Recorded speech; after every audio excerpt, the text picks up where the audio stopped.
반갑습니다, 여러분. 할렐루야. 네, 우리 기분 좋은 또 즐거운 금요일이 왔습니다. 행복하시죠? 네, 아멘. 오늘 이제 로마서 18번째 이야기고요. 우리 같이 말씀을 함께 교독함으로 오늘 예배를 시작할 텐데, 오늘의 주제는 다 같이 한번 읽어볼까요? 시작. 나라는 이름으로 위장한 죄. 또 오늘도 역시 의미심장합니다. 이 로마서 5, 6, 7, 8장은요.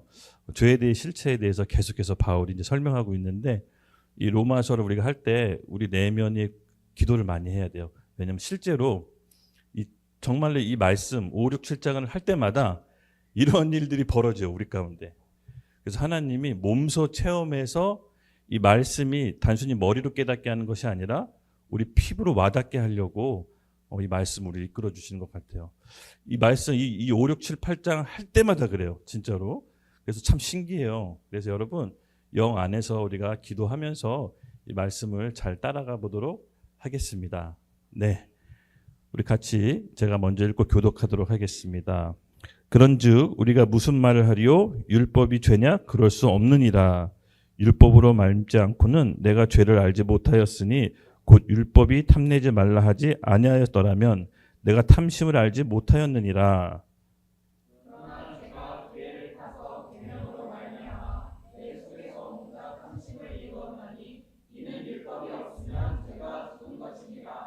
전에 율법을 깨닫지 못했을 때에는 내가 살았더니 계명의 이름에 죄는 살아나고 나는 죽었도다.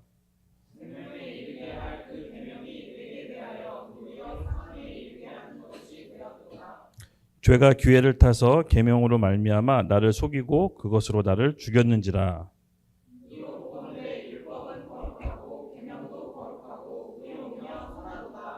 그런즉 선한 것이 내게 사망이 되었느냐? 그럴 수 없느니라.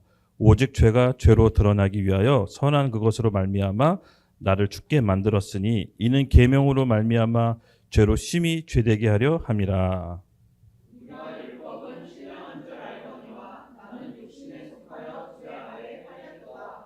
내가 행하는 것을 내게 알지 못하노니 곧 내가 원하는 것을 행하지 아니하고 도리어 미워하는 것을 행함이라.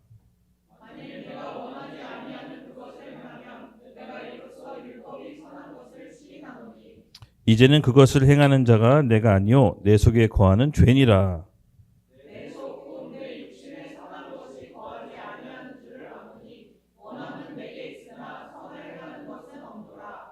내가 원하는 바 선을 행하지 아니하고 도리어 원하지 아니하는 바 악을 행하는도다. 같이 시작. 만일 내가 원하지 아니하는 그것을 하면 이를 행하는 자는 내가 아니요 내 속에 거하는 죄니라. 아멘.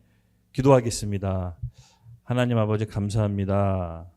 오늘 저희가 이렇게 일상의 일과를 마치고 하나님께 예배와 찬양을 드리러 왔습니다. 저희 예배를 기쁘게 받아주시고 오늘 말씀이 선포될 때 우리 영이 심겨져 우리의 삶이 바뀌고 또 하나님 나라의 귀한 일꾼들로 세워주시옵소서. 하나님의 나라가 우리 안에 임하고 이 교회에게 임할 것을 예수님의 이름으로 감사하며 기도드렸습니다. 아멘. 아멘. 오늘 제가 그 기훈이한테요 벨트를 좀 사오라고 시켰어요.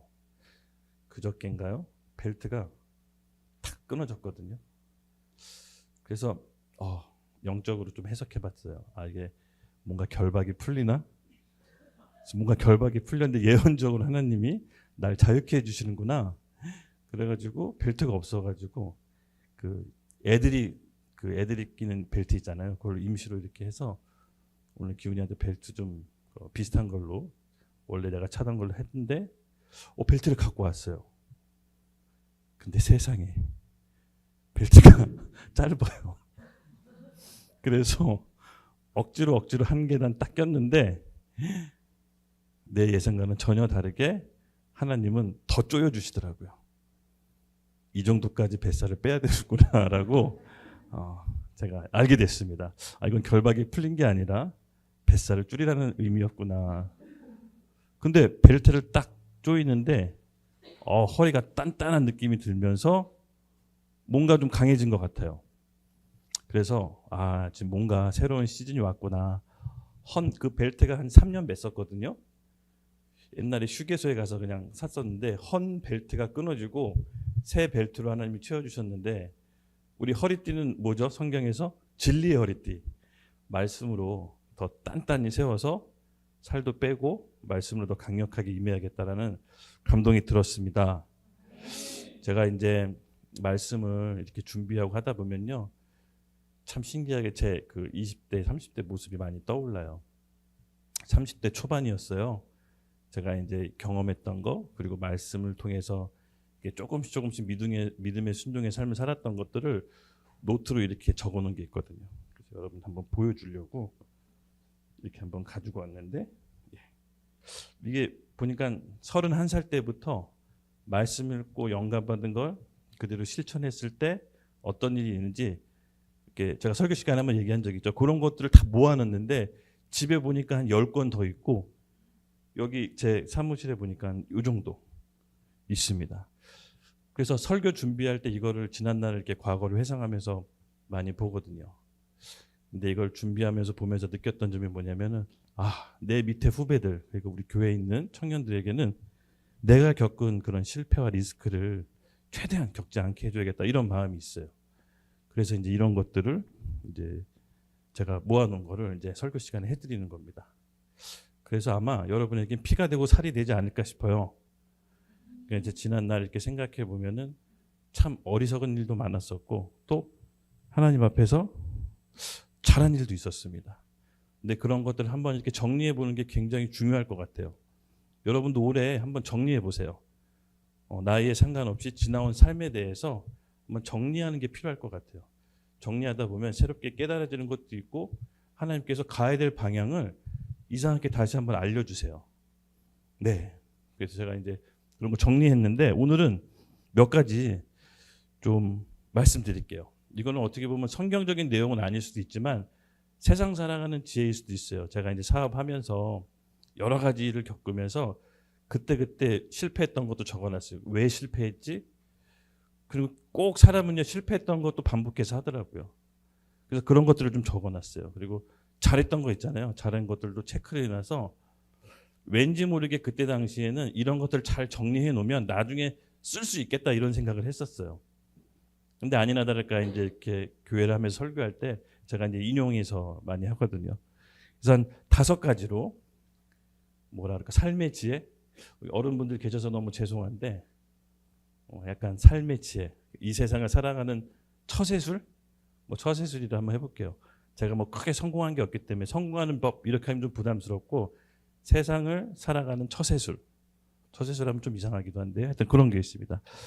첫 번째, 제가 했던 것 중에 가장 지금도 표준으로 삼고 있는 건데요.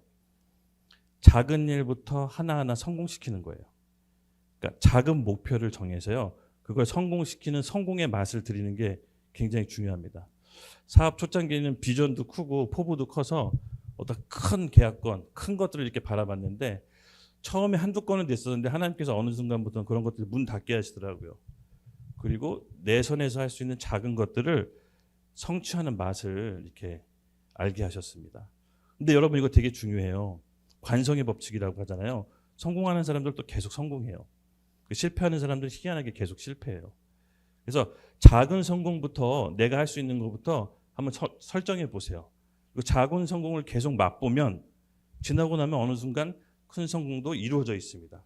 그러니까 너무 추상적이고 큰 거 말고요, 지금 내 앞에 현실에서 있는 작은 성공을 한번 적어 보세요. 그거를 하나 둘씩 성공시켜 보세요. 그러면 그 성공의 맛이 여러분 상당히 쏠쏠합니다. 그리고 두 번째는요, 내가 생각했던 거요, 한 10번은 바뀌어야 다른 생각과 내 생각이 맞아떨어져요. 그러니까 처음에 내가 생각했던 생각이 딱 맞다라고 생각하시면 안 돼요. 한 10번은 틀리면 요 생각도 다른 사람이 좋아하고 나도 맞구나, 이게 이제 맞춰져요. 근데 저는 처음에 약간 성향이 내가 확신하는 거에 대해서는 약간 좀 타협이 없었거든요. 근데 이상하게 시간이 지나면 지날수록 내가 계획한 게 10가지라면 한 가지라도 될까 말까 이런 일이 벌어졌어요. 사람은요, 자기가 계획한 대로 되지 않는 거 그걸 아는 게 지혜예요. 그래서 한 10번 정도 바뀌면 생각이 굉장히 유연해집니다. 즉 내가 생각한 게 10번 정도 틀리면 조금 맞아떨어져요. 그리고 세 번째는요. 이거 되게 하나님께서 끊임없이 이제 사업하면서 나한테 알려주셨던 건데, 자존심 같은 거는 필요 없다. 자존심 같은 건 필요 없다. 우리 청년 여러분 잘 들으세요. 왜 그러냐면요.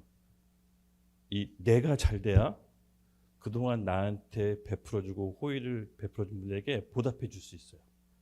그러니까 내가 안 되고 내가 못 되면 감사한 마음을 표현할 방법이 없어요. 그래서 내가 잘 되기 위해서는 여러분 자존심 같은 거를 빨리빨리 내려놓으셔야 돼요. 이게 뭐냐면요. 결국은 사람은 혼자 살 수가 없어요. 제가 우리 아버지가 집에서는 굉장히 엄격했었는데 우리 아버지가 밖에 나가서 보니까 사람들한테 굉장히 자존심을 내려놓고 굽신은 아니지만 상당히 낮은 자세를 유지하는 걸 봤어요. 근데 그게 왜 저렇게 하시지 했는데 결국은 그 혜택이 자식한테 오더라고요. 그러니까 아버지가 이북에서 넘어오셔가지고 그 전쟁 때 넘어오셔가지고 그라운드 제로, 그때 당시 뭐 많이 그랬을 텐데 재산도 없고 가진 것도 없고 학력도 없고 아무것도 없는데 오로지 믿을 건 인맥밖에 없었어요. 인맥. 그러니까 내가 사람과의 신뢰 관계를 잘 쌓아서 그 신뢰 관계로 아버지가 이제 일어서시더라고요. 조금씩. 근데 그 쌓아놓은 신뢰 관계가 아버지가 돌아가신 지 한참 됐는데 아직도 우리에게 혜택을 주세요. 아버지의 친구분, 아버지의 그런 어떻게 보면 인맥들이 계속해서 자녀에게 좋은 영향력을 끼치더라고요. 그래서 이 세상은 혼자 살아갈 수가 없어요. 그래서 하나님께서 사람을 우리를 다룰 때 주변 인물들을 통해서 다뤄요. 그거를 아셔야 돼요. 그래서 아버지가 처음에 그렇게 하는 거 보고 우리 형 군대 갔을 때 뭐 이렇게 얘기하면 좀 그렇지만 저 군대에 있을 때 아버지께서 뒷배경해 주셔서 이렇게 또 학교에서 아버지의 인맥은 도대체 어디까지일까? 학교에 갔는데도 아버지 친구고 군대 갔는데도 아버지 친구고 뭐 이렇게 다 포진해 있더라고요. 아버지가 이제 뒷배경이 되어 주시는 거죠. 우리 형들부터. 근데 그게 저는 상당히 놀라웠어요. 왜냐하면은 인간관계를 통해서 생각보다 이 세상은 좁아요. 굉장히 좁아요. 한 달에 걸면 다 알게 돼요. 근데 아버지가 그 관리를 너무 잘해 주셨더라고요. 그래서 아버지가 돌아가신 지 꽤 돼도 아버지의 친구분들에 의해서 아직도 좋은 또 혜택을 받고 있거든요. 그리고 네 번째, 삶의 영역 지혜인데 내가 할 수 있는 영역과 하나님이 할 수 있는 영역을 잘 구별하는 게 필요해요. 제가 이걸 사업 초기 때 잘 못했어요. 그러니까 내가 할 수 있는 영역을 안 하고 하나님이 하는 영역을 막 덤벼들었거든요. 근데 조금 시다고 지나니 보니까 알겠더라고요. 내가 할 수 있는 영역에서 최선을 다하고 하나님이 하는 영역에 빈 공간을 내어드릴 때 하나님이 일하세요. 우리 기훈이는 저랑 꽤 오랫동안 같이 일했잖아요. 그렇죠? 네. 처음에 이제 매출을 올리고 싶잖아요. 도시락집을 딱 오픈했는데 3년 동안 계속 적자였어요. 계속 적자다가 빛이 눈덩이처럼 불어났거든요. 근데 어떤 분이 기운이 있었나? 기운이 없었나? 우리 제육볶음을 먹고 더럽게 맛없네 하고 나갔어요. 대놓고. 그래서 너무 쇼킹했어요. 나도 어디 가서 맛없어 그렇게 대놓고 안 하는데 마치 나 드러난 듯한, 너무 열받아가지고 쫓아가려고 하는데 생각해보니까 되게 드문 경우인데 음식 먹고 뭐 우리가 독약을 넣지 않나 저렇게 안 하는데 하나님이 나 들으라고 한 소린가? 그래서 연구하기 시작했어요. 연구하다가 생각지도 못한 뜻밖의 귀인이 와서 중국 공산당 출신 아저씨가 중국 스타일로 제육하는 법을 알려줬는데 돼지고기 냄새를 싹 없애줬어요. 그리고 갑자기 본국으로 어느 날 갔어요. 되게 희한했어요. 자기 중국 공산당 간부래요. 뭐 어디 서열 몇이래요. 사장님 나 가야 된다고. 이 사람 어마어마한 사람 아니냐는데 제육 만드는 비법을 알려줬어요. 그리고 그 엄마 도시락 체육은 영등포 일대를 평정했죠. 네, 맞습니다. 그래서 우리는 자존심 같은 거 필요 없습니다. 일단 잘 돼야 됩니다. 예. 이게 무슨 번영신학 이게 아니에요. 내가 하나님 앞에서 굽으면 사람 앞에서 굽을 수가 있는 거예요. 그때 모든 기회가 나한테 와요. 결국은 내 힘으로 올라갈 수 있는 건 어느 정도 수준밖에 없어요. 이렇게 보시면 남들이 끌어줘야 올라갈 수 있는 거예요. 겸손해야 돼요, 여러분. 겸손해야 돼요, 진짜로. 저도 지금 이렇게 생각해 보면은 아직까지 진짜 많이 부족한데 다시 20, 30대 청년으로 돌아간다. 겸손한 척이라도 해야 될 것 같아요. 많은 기회를 놓쳤어요. 생각해 보면. 근데 겪고 나고 보니까 알아요. 위에 어른들은 겸손한 사람들을 끌어주는구나. 그걸 그때 이제 알았어요. 그리고 다섯 번째, 사람을 통해서 사람을 다섯 번째 제가 얘기했네요. 겸손한 사람. 예, 이런 것들을 삶에 터득하면서 얻은 건데, 그래도 이렇게 개인적으로 만나면 내가 이렇게 해주는데 이렇게 설교 때 이렇게 해주면 좋을 것 같다는 생각이 들었어요. 그래서 오늘 조금 서두가 길었지만 왠지 좀 필요할 것 같다는 생각이 좀 들었습니다. 그래서 잘 정리해 두시면 좋을 것 같아요. 그리고 여러분들도 그런 삶에 터득한 것들을 잘 정리해서 나중에 후배들 꼭 알려주세요. 저는 이렇게 누가 이렇게 알려주고 끌어주는 그런 게 좀 늘 원했는데 잘 없었어요. 이 직종이 밤에 일하다 보니까. 그래서 멘토가 있는 게 여러분 진짜 복이에요. 안 그러면 맨 땅에 헤딩해야 되거든요. 제가 정말 하나님께 감사한 건 저는 멘토를 잘 만났어요. 기가 막히게. 그래서 이렇게 크게 많이 실수를 했어도 크게 어긋나지 않은 게 하나님 멘토를 이제 잘 붙여주셨거든요. 그래서 여러분에게도 멘토가 임하는 축복이 임하는 시간이 되길 예수님의 이름으로 기도드립니다. 아멘. 네, 그러면 이제 본론부터 들어가도록 하겠습니다. 네, 오늘은 이제 로마서 18장이고요. 나라는 이름으로 위장한 채. 이게 어떤 뜻이냐면요. 율법이 어떤 역할을 하고 율법과 죄의 상관관계, 그리고 죄와 나라는 자가 어떤 관계를 맺고 있는지 오늘은 바울이 그걸 설명할 거예요. 그래서 이 프로세서를 잘 알면 내가 죄를 다스릴 수가 있어요. 네, 그래서 오늘 한번 알아보도록 하겠습니다. 7절 함께 읽겠습니다. 시작. 그런즉 우리가 무슨 말을 하리요? 율법이 죄냐? 그럴 수 없느니라. 율법으로 말미암지 않고는 내가 죄를 알지 못하였으니 곧 율법이 탐내지 말라 하지 아니하였더라면 내가 탐심을 알지 못하였느니라. 아멘. 율법에 대한 약간 설명이 나옵니다. 여기서 우리가 알아볼 것이 율법의 두 가지 속성인데요. 이걸 먼저 알아보고 이제 본문 해석이 들어갈 텐데, 율법의 두 가지 속성이 있습니다. 첫 번째, 우리 7절에 나와 있듯이 율법이 죄냐? 그럴 수 없습니다. 일단은 율법과 죄를 분리했습니다, 바울이. 그리고 율법으로 말미암지 않고는 내가 죄를 알지 못하였느니라. 예전에 율법의 그 속성에 대해서 한번 얘기 나눈 적이 있었는데 기억나시는지 모르겠어요. 율법의 속성은 첫 번째 뭐죠? 율법은 죄를 해결할 수 없지만 죄를 알게 하고 깨닫게 하고 인식시킨다는 역할을 한다 그랬죠. 그래서 율법이 없으면 죄가 뭔지 알 수가 없어요. 그래서 율법을 통해서 내 안에 있는 죄, 그리고 율법을 통해서 다른 사람의 죄도 같이 보게 되는 거울과 같은 역할을 한다 그랬습니다. 그래서 율법을 통해서 죄를 인식하고 그 죄에서 깨닫게 되는 역할을 하는데, 잘 보십시오. 율법은 거울과 같은 역할입니다. 예. 율법의 거울과 같은 역할이 뭐냐? 예를 들어서 제가 이렇게 기훈이 얼굴 보는데, 너 얼굴 피부가 왜 이렇게 그래? 거친데? 되게 이상해.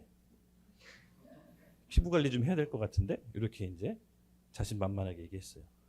근데 어느 날 거울을 봤는데 기훈이에게 보이는 피부의 단점이 고스란히 나한테 다 보이는 거예요.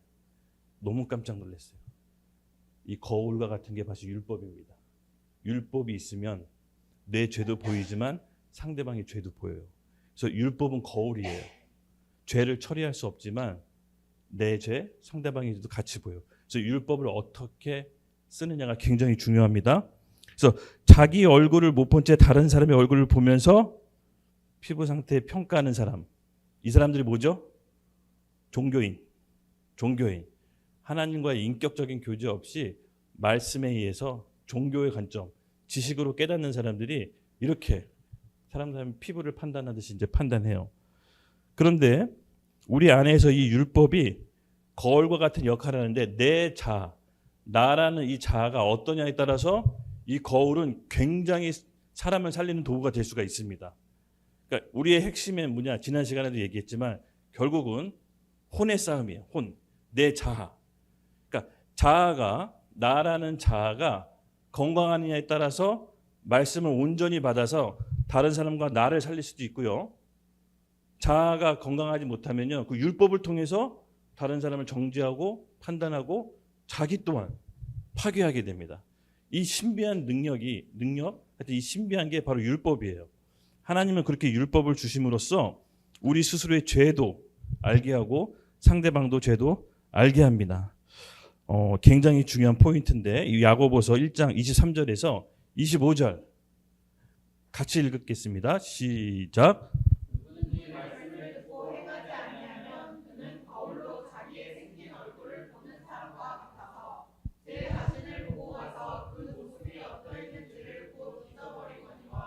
자유롭게 하는 온전한 율법을 들여다보고 있는 자는 듣고 잊어버리는 자가 아니요 실천하는 자니 이 사람은 그 행실의 복을 받으리라. 아멘, 아멘, 아멘. 네, 좀 이해 가시죠? 그래서 율법은 거울과도 같아요.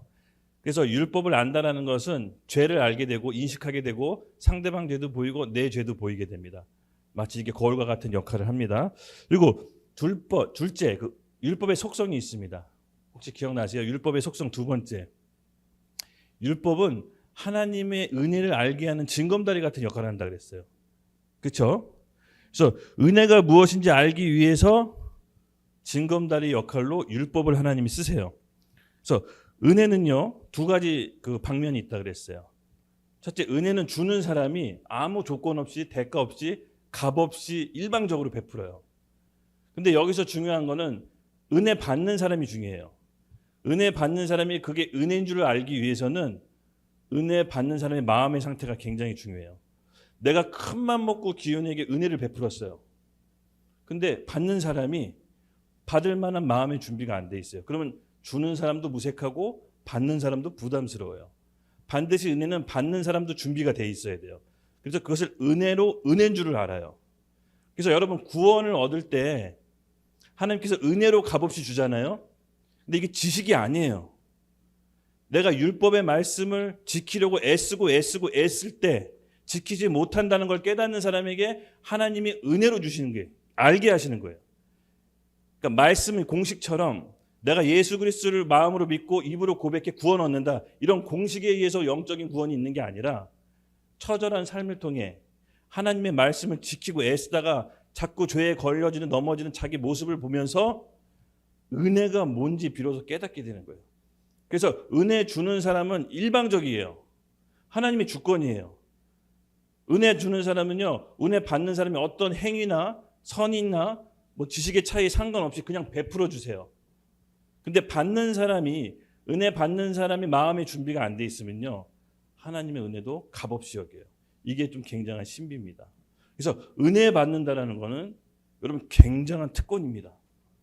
네. 그래서 이 은혜를 통해서 알 수 있는 두 가지 측면이 제가 있다고 말씀드렸죠. 그래서 은혜 되게 해주는 역할, 바로 율법의 중요한 역할 중에 하나입니다. 로마서 5장 20절 우리 같이 함께 읽어볼까요? 시작.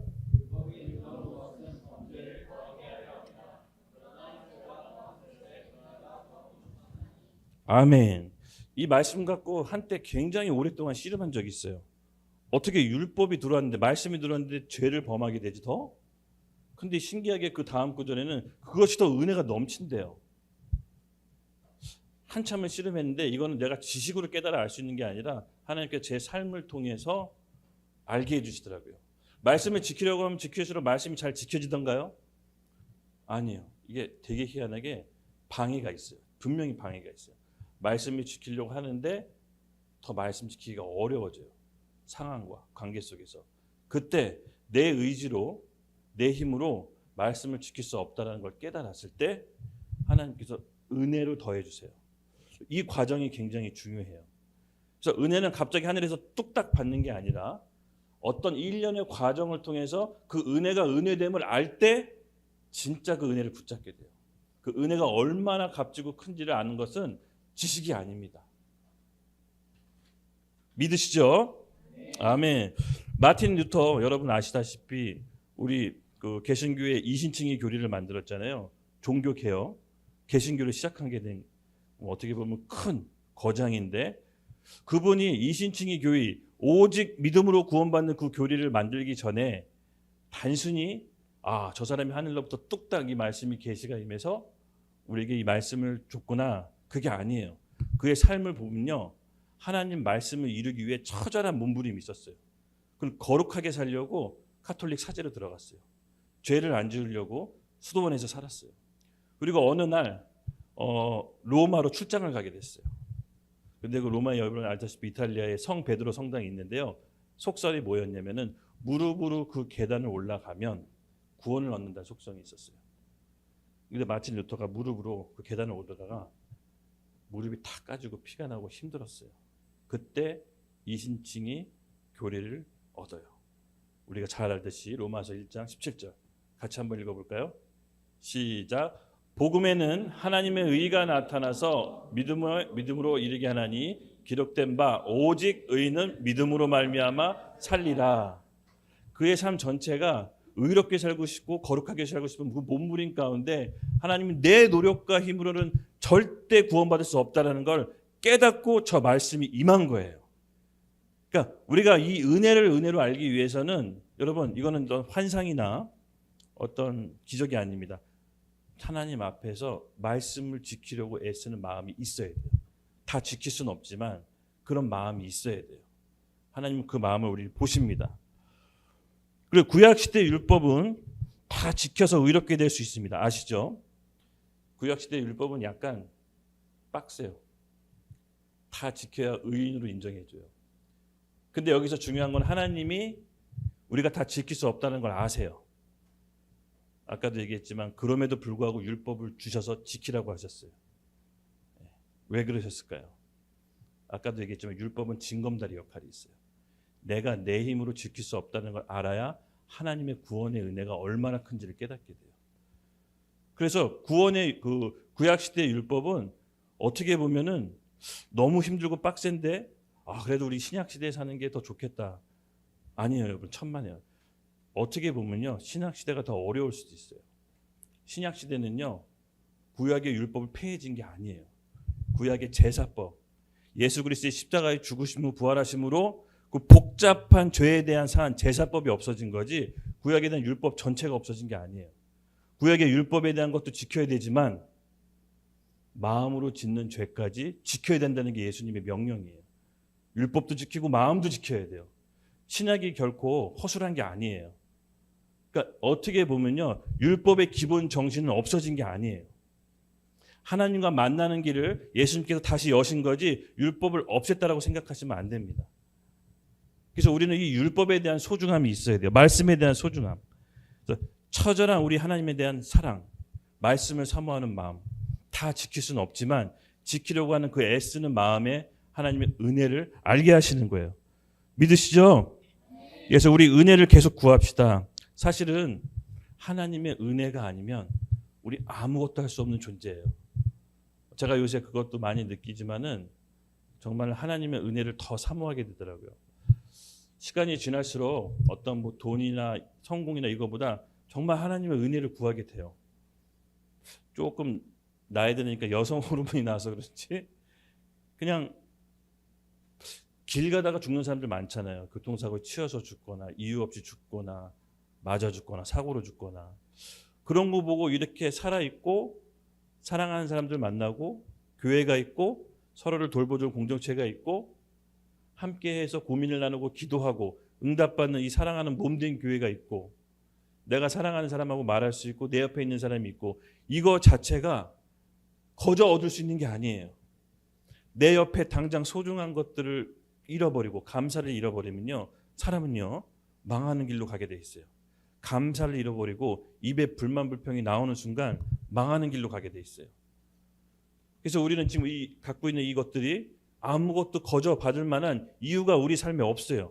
우리 어떤 행위나 어떤 의지로 하나님께서 이 삶을 달라고 할 만한 우리 선함이 없다고요. 그래서 이 순간을 여러분 정말 소중히 여깁시다. 저는 그게 먼저 신앙생활의 밑바탕이 되어야 될 것 같아요.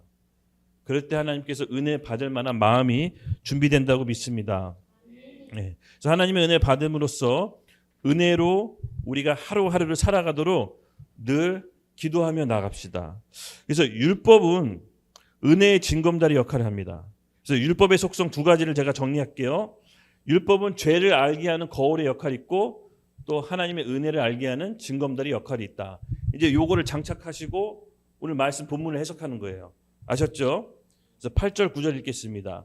그러나 죄가 기회로 타서 계명으로 말미암아 내 속에서 온갖 탐심을 이루었다니 이는 율법이 없으면 죄가 죽은 것임이라.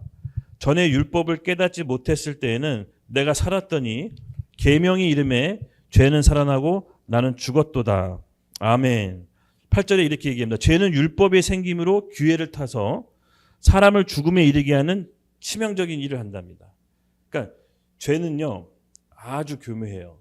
율법은 죄가 뭔지 알고 깨닫고 한다고 그랬잖아요. 그래서 율법 자체는 악한 게 아니에요. 율법은 하나님이 주신 거룩한 법이에요. 근데 죄는요 이 율법을 통해서 우리에게 치명적인 사망을 이르게 해요. 율법을 타고 와서 우리를 참소합니다. 예를 들어서 율법을 통해서 비춰진 허물, 판단, 내 안에 있는 과거에 있던 실패, 율법을 통해서 죄가 뭔지 알게 되잖아요. 사단은 계속 우리를 타고 들어와서 참소해요. 너 전에 이랬잖아. 너 어저께 이런 생각했잖아. 너 어저께 이런 행동했잖아. 너 어저께 거짓말했잖아. 너 어저께 미워했잖아. 계속해서 참소하고 참소해서 율법을 알게 됨으로써 우리를 죄 가운데 묶어놔요. 이게 사단의 교묘한 전략이에요. 그래서 여러분 이거를 우리가 이게 실전 영성이에요. 실전 영성. 이 항상 로마서 5, 6, 7, 8장 할 때마다 하나님께서 실제 말씀과 우리 삶에 어떻게 이르는지 적용시켜 주시더라고요. 그래서 저는 이 시간이 굉장히 소중합니다. 여러분들도 이 시간을 내 삶과 내 어제 일과 일주일 지난 일들을 잘 대비시켜서 한번 생각해 보세요. 하나님이 분명 가르쳐 주시는 게 있을 거예요. 우리의 실질적인 영적 싸움은요. 이 내면, 이 마음 안에서부터 시작돼요. 예. 그래서 이 율법과 죄의 관계를 잘 이해하는 게 너무 중요합니다. 그래서 율법을 통해 비춰진 거울, 우리 안에 있는 꽈리를 튼 죄를 보게 하세요. 그리고 낙심하게 해요. 하나님 앞에 가지 못하게 해요. 때론 실수하고 죄에 걸려 넘어지는 걸로 참소하고 하나님 앞에 나가지 못하게 해요. 이것이 죄가 율법을 역이용하는 거예요. 그러나 우리는 여기서 그치지 않습니다. 우리의 무기가 있습니다.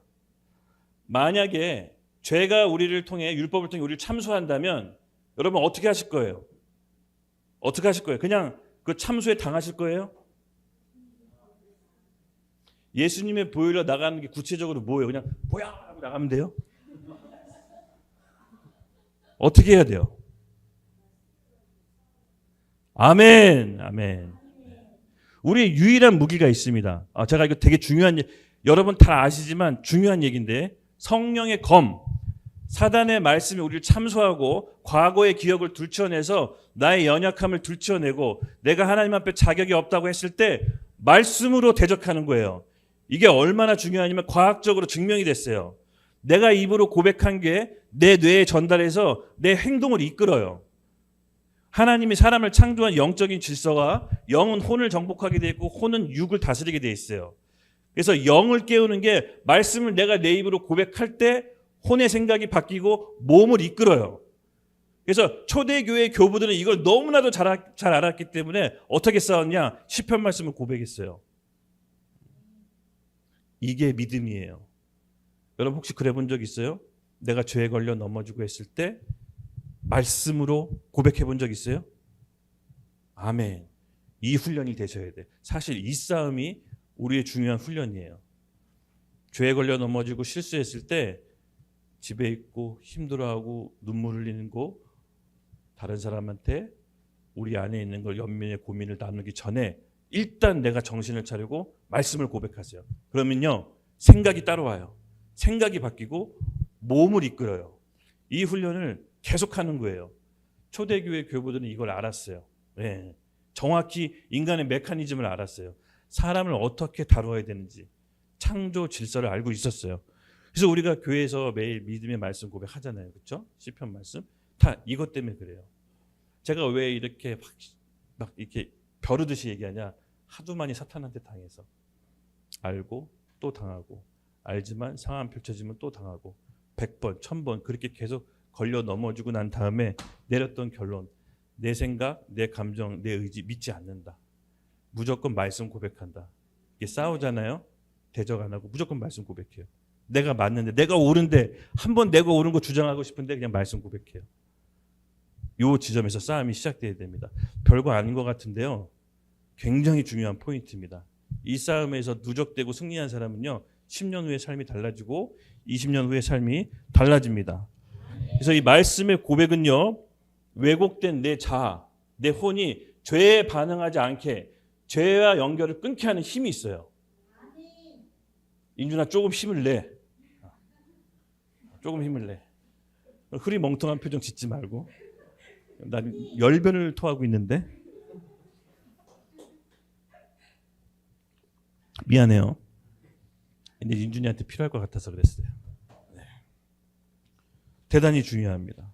10절, 11절 같이 읽겠습니다. 시작. 생명이 이르게 할 그 계명이 내게 대하여 도리어 사막에 일하는 것이 되었도다. 죄가 기회를 타서 계명으로 말미암아 나를 속이고 그것으로 나를 죽이려는지라. 아멘. 10절, 11절은요. 앞선 그 8절, 9절을 좀 반복해서 강조하는 겁니다. 반복하는 구절이고요. 특별히 뭐 그냥 넘어가도록 할게요. 12절, 13절 같이 읽겠습니다. 시작. 이로 보건대 율법 거룩하고 계명도 거룩하고 의로이며 선하도다. 그런즉 선한 것이 내게 사망이 되었느냐? 그럴 수 없느니라. 오직 죄가 죄로 드러나기 위해서 선을 말미암아 나는 죽게 되었나니 이는 계명으로 말미암아 죄가 심히 더 죄게 되려 하려 함이라. 아멘. 율법에 대한 본래 의도를 다시 한번 이제 설명합니다. 율법 자체는 거룩하고 하나님의 말씀으로 사람에게 의로운 도구가 됩니다. 근데 율법을 통해 죄가 뭔지 더욱더 알게 하죠. 네, 아까도 얘기했지만 우리는 우리 자아는요 죄화되었어요. 이거 전제 조건으로 알고 신앙생활을 해야 돼요. 그러니까는 신선한 음식을 놔두면 자연 상태 썩잖아요. 더 신선해지지 않잖아요. 마찬가지로 사람도 그냥 놔두면 죄를 더 선택하지 선한 걸 선택하지 않아요. 그게 우리의 본성이에요. 근데 이 본성 자체에 있어서 싸움의 지점이 있는데 다행히 우리에겐 성령이 계시죠. 예, 그래서 희망이 있는 거예요. 그래서 이 내 안의 자아가 이 왜곡된 내가 죄를 선택하지 않도록 계속해서 환경과 여건을 스스로 조성하셔야 돼. 그 자리로 나가야 돼요. 하나님의 임재가 있는 예배 자리로 나가야 돼요. 내 신앙을 보살펴 줄 수 있는 공동체로 나가야 돼요. 위기의 순간에 말씀을 고백할 수 있도록 힘을 길러줄 수 있는 영적인 집이 필요해요. 신앙생활은 결단코 혼자 할 수가 없습니다. 그래서 이 내 안에 있는 자아를 여러분 너무 믿지 마세요. 이 내 안에 있는 자아는요, 이 나라는 존재는 하나님 말씀을 왜곡해서 받아들여요. 예. 그래서 이 자아를 믿지 말고 믿음으로 말씀을 고백할 때 영에서 우리 생각, 감정, 의지를 조금씩 바꿔놔요. 이거는 과학적으로 증명됐어요. 우리 정신분석학의 대가가 있잖아요. 개인적으로 물어봐봐요. 말씀을 고백하는 게 뇌에 어떤 영향을 주고 우리 어떤 행동하고 연관되어 있는지 그냥 인터넷 치면 다 나와요, 자료가. 이건 과학적으로 증명된 거예요. 그래서 내가 뭘 말하고 고백하는지 굉장히 중요해요. 이왕 말할 거 하나님의 말씀과 축복과 격려와 소망과 덕과 은혜를 얘기해야 돼요. 성경은 말한 대로 된다고 해요. 내 혀의 열매를 먹을 거라고 해요. 그래서 이것이 굉장히 여러분 중요합니다. 내 혼과 육을 컨트롤할 수 있는 건 뭐다? 말. 그래서 말씀을 우리 영에 계속해서 심겨주는 거예요. 이해하고 깨달는 게 아니라 그냥 말을 선포하는 거예요. 영에 계속 다운로드 시키는 거예요. 어느 순간 시추선이 땅에 둥퉁둥퉁 박혀서 석유를 뽑아내듯이 그 지점이 올 겁니다. 아직 저도 한참 부족하지만 정말 어렵지만 그래도 항상 이거를 혼자 하면 어렵지만 그래도 공동체에서 같이 하려고 그러는 거예요. 저도 몸부림치는 겁니다. 그래서 우리가 이 생각을 갖고 왜곡된 자아를 거룩한 하나님 말씀을 온전히 받아들이려면 답이 없다. 깨닫고 이해하는 게 아니라 말씀을 계속해서 고백해야 된다. 그래서 이것이 잘 안 돼 있으면요, 율법을 받아도 하나님 말씀을 오해해요. 본인도 생각이 좋게 나가지 않아요. 그래서 혼과 마음은 이렇게 연결돼 있어요. 예. 혼과 마음은 연결돼 있어서 내 혼을, 우리 바울이 그때 이제 얘기했잖아요. 내 안에 두 사람. 내 혼을 속 사람에게 힘을 실어줄 거냐, 겉 사람에게 힘을 실어줄 거냐 따라서 우리 마음밭이 달라져요. 왜? 우리의 싸움의 전쟁터가 마음에 있거든요. 우리 잠언 4장 23절 같이 함께 읽겠습니다. 시작. 모든 지킬 만한 것 중에 더욱 내 마음을 지키라. 생명의 근원이 이에서 납니다. 아멘. 그래서 이 마음 지키는 게 너무 어렵습니다. 특히 마지막 때. 와, 마음 지키는 게 너무, 뉴스 보면서 마음 지키기 너무 어려워요. 그렇죠? 근데 성경은 마음을 지키라고 합니다. 왜? 생명의 근원이 여기서 나기 때문에. 근데 아까도 얘기했지만 혼하고 마음하고 이렇게 연결돼 있어서 혼에 내가 어떻게 반응하냐에 따라 마음에 심겨지는 게 달라요. 그래서 이 혼의 싸움이 생각보다 굉장히 중요한데, 혼의 싸움의 지점이 뭐다? 하나님의 말씀을 선포함으로써 시작되는 겁니다. 히브리서 말씀 4장 12절 같이 함께 읽겠습니다. 시작. 하나님의 말씀은 살아있고 활력이 있어 좌우의 날선 어떤 검보다도 예리하여 혼과 영과 및 관절과 골수를 찔러 쪼개기까지 하며 또 마음의 생각과 뜻을 판단하나니. 아멘. 하나님의 말씀은 살아있고 활력이 있어 좌우의 날선 어떤 검보다 예리하여 혼과 영과 육과 골수와 관절과 골수 찔러 쪼개기까지 하며 내 마음과 생각의 뜻을 판단하신다. 예, 하나님의 말씀을요 고백하고 계속해서 내 머리로 듣고 마음에 심기면요 분별이 일어납니다. 왜? 우리 안에 기준이 세워지면 분별이 있잖아요. 혼의 생각인지 내가 육의 생각인지 혼의 생각인지 이게 내 의인지 하나님의 은혜인지 이런 게 분별되고 잡히기 시작합니다.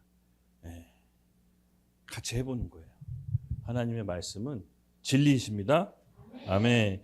그래서 우리는 혼의 말씀에 복종하기 위해서, 우리 혼은 말씀에 복종함으로 말씀이 선포될 때 영이 강화되는 메커니즘을 갖고 있습니다.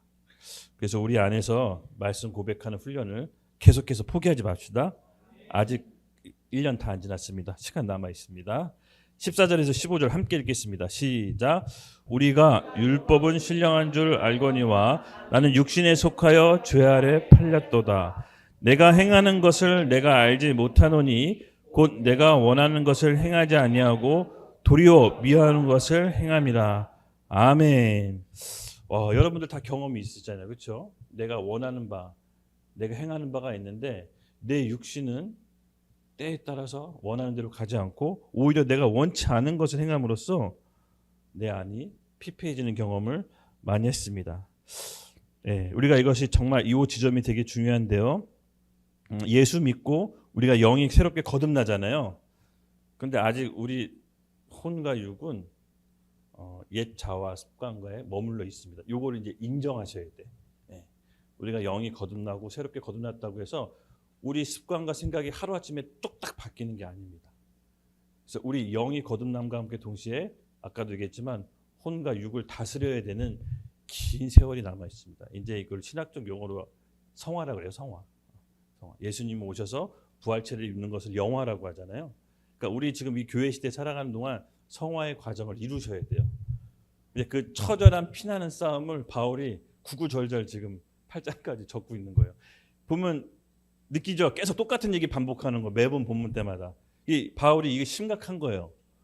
본인도 교회를 개척하고 엄청난 기적을 행하고 신약 성경의 3분의 1을 써도 다음날 죄 짓는 거 보고 본인이 본인한테 놀란 거예요. 아니 내가 어떻게 이런 죄를 짓지? 그래서 처절함 가운데 쓴 거예요 이거를. 마치 후배들 그 다음에 믿음의 세대들에게는 그와 같은 일을 겪지 않도록 본인의 경험담을 이렇게 쓴 겁니다. 그래서 우리 안에 영, 혼, 육, 영과 함께 거듭났지만 혼과 육은 이 땅에 살아가는 동안 계속해서 자기 부인과 자기 십자가의 길을 가야 됩니다. 우리 데살로니가전서 5장 23절 같이 함께 읽겠습니다. 시작. 평강의 하나님이 친히 너희를 온전히 거룩하게 하시고 또 너희의 온 영과 혼과 몸이 우리 주 예수 그리스도께서 강림하실 때까지 흠 없게 보존되기를 원하노라. 아멘. 아멘. 영어 성경에는 이제 구별이 되어 있습니다. 스피릿, 소울, 바디. 그러니까 우리가 이 예수님이 강림하실 때까지 온전히 지키기를 바라는 겁니다. 그렇죠? 네. 우리 함께 기도하면 할 수 있습니다, 여러분. 16절 같이 읽겠습니다. 시작. 만일 내가 원하지 아니하는 그것을 행하면 내가 이로써 율법에 선한 것을 시인하노니 이제는 그것을 행하는 자가 내가 아니요 내 속에 있는 죄니라. 아멘. 이제 오늘 설교의 결론에 점점 도달합니다. 그래서 율법을 어겨 다른 것을 행하면 이 율법이 자신을 지키는 안전장치가 될 수 있습니다. 또 양심의 반역함 이름으로써 우리 안에 율법이 안전장치의 역할을 합니다. 근데 바울은요, 그걸로 만족하지 않고 이제 우리에게 솔루션을 제공하는데 뭐냐? 아까도 얘기했지만 우리가 죄를 지으면요, 우리가 사단한테 속는 게 뭐냐면 죄와 나를 동일시 여깁니다. 그 죄와 나를 동일시 여기는 걸 바울이 끊어요. 죄와 나는 다르다. 이 생각의 지점부터 바울이 우리 생각을 바꿔주십니다. 17절에 이렇게 얘기합니다. 이제는 그것을 행하는 자가 내가 아니요 내 속에 있는 죄니라. 아멘. 여러분, 죄를 지어도 죄와 나의 인격을 동일시 여기시면 안 됩니다. 아셨죠? 여기 이 지점에서 계속 걸려 넘어서 비참하게 참소당하는데 그렇지 않습니다. 바울은 얘기합니다. 내 속에 거하는 죄지 내가 아니라고. 여러분, 이 말씀을 믿읍시다. 네. 그래서 17절에는 그렇다면 그러면 내가 죄 짓고 그러면 내가 면책하고 내 책임 회피하냐? 그 얘기를 하는 게 아닙니다. 17절은요, 바울의 영적인 확신을 얘기하는 거예요. 죄와 자신을 분리시키는 것이 자기 죄 짓고 면책하거나 책임 회피하는 것이 아니라 내 안에 있는 죄의 실체를 보고 내가 어떻게 하면 그 죄를 단절지을 수 있는지 고백한 거예요. 아까 우리가 얘기했듯이 죄의 실체, 말씀을 고백함으로 내 영과 죄는 구별됐다라고 얘기하는 겁니다. 아까 하나님의 말씀이 영의 생각, 혼의 생각, 육의 생각 찔러 쪼개 구별한다고 그랬잖아요.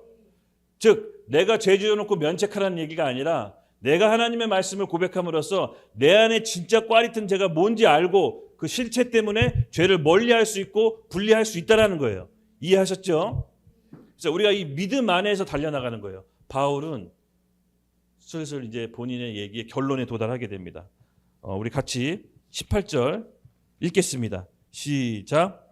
내 속 곧 내 육신에 선한 것이 거하지 아니하는 줄 아노니 원함은 내게 있으나 생하는 것은 없도다. 아멘. 네, 18절. 네, 반복해서 얘기하는 거지만 내 육신에 속한 것이 거하지 아니하는 줄 아노니 원함은 내게 있으나 성을 행할 수 없도다. 아까도 그 안에 있는 죄에 대해서 계속해서 이제 힘들어하는 건데 맞습니다. 죄에 대해서 우리가 연약하고 죄 지을 수 있지만 여러분, 그 영 안이 강화될 때, 말씀으로 죄와 나를 구별할 때 우리는 죄를 이길 수 있습니다. 바울이 이 얘기를 우리에게 오늘 해주고 싶은 얘기의 결론인 거예요. 만약에 이것이 인정이 안 되면요, 사람이 어떻게 되냐면요, 완벽주의자가 돼요. 그 죄를 안 지으려고 율법 하나하나 지키려고 완벽주의가 돼서요, 본인이 본인의 멍에를 짊어지고 굉장히 고통스럽게 살아갑니다.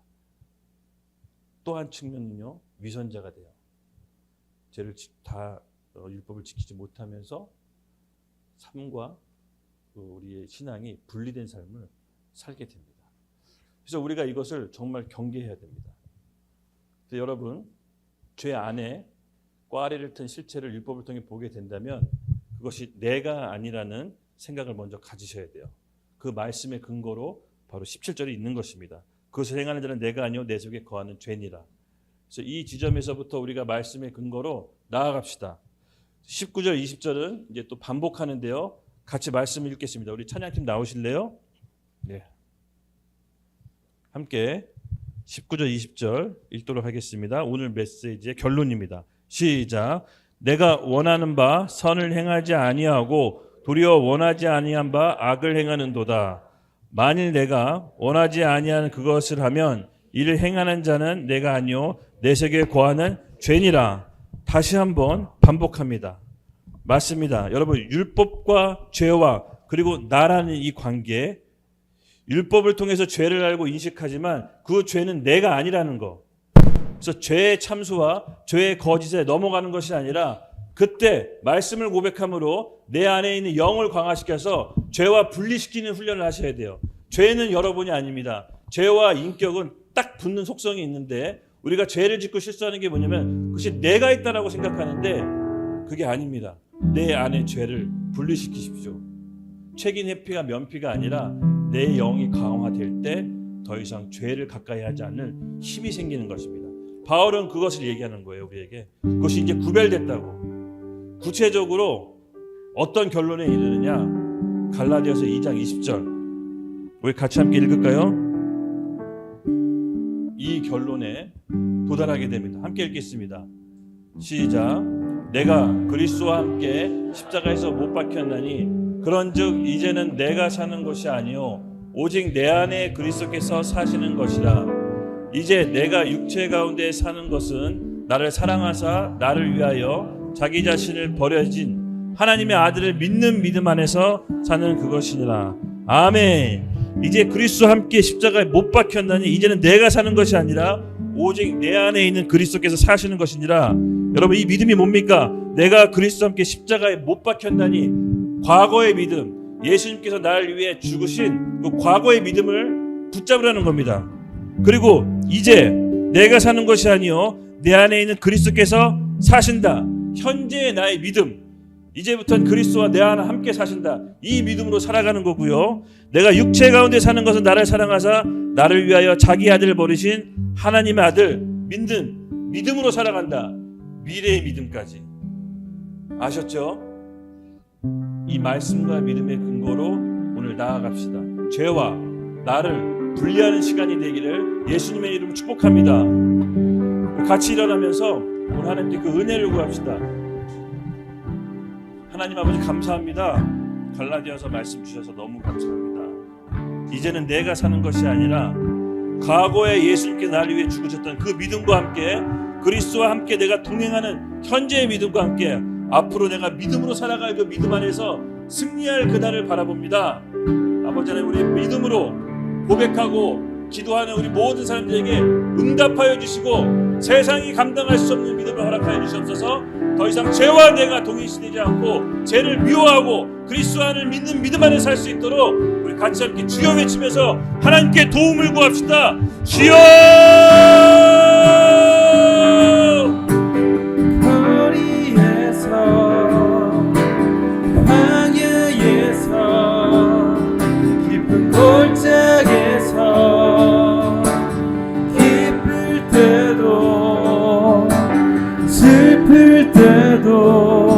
주님만 사랑합니다. 성소에서 거리에서 광야에서 깊은 골짜기에서 기쁠 때도 슬플 때도 주님만 사랑합니다.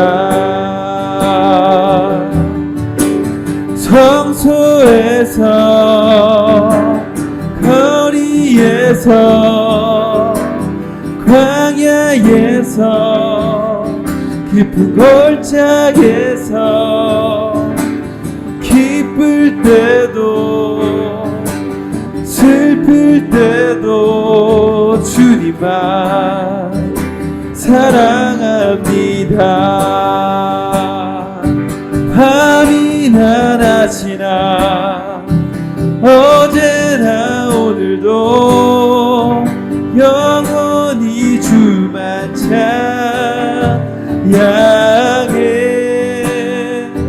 괴롭고 슬플 때도 주님만 사랑합니다. 성소에서 거리에서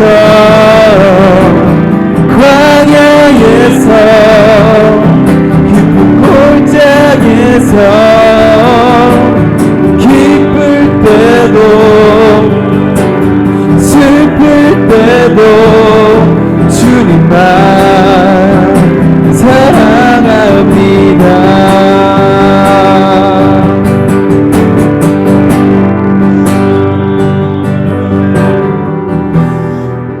하나님 아주 감사합니다. 우리 가운데 성령의 은혜를 부어주셔서 모든 어두움과 결박, 나약함, 예수와 함께 십자가에 못 박고 이제는 내가 사는 것이 아니라 내 안에 있는 그리스도를 쫓아 성령으로 인도받는 삶으로 축복하여 주시옵소서. 아멘. 하늘의 신령한 복들이 하나도 막히지 않고 우리 예배에 참석하는 모든 분들에게 임하게 해주시고 하나님 말씀을 붙잡고 의지하며 죄와 싸워 승리할 수 있도록 하나님 이끌어 주시옵소서. 감사합니다. 예수님의 이름으로 기도드렸습니다. 아멘. 아멘. 축복합니다. 네. 광고.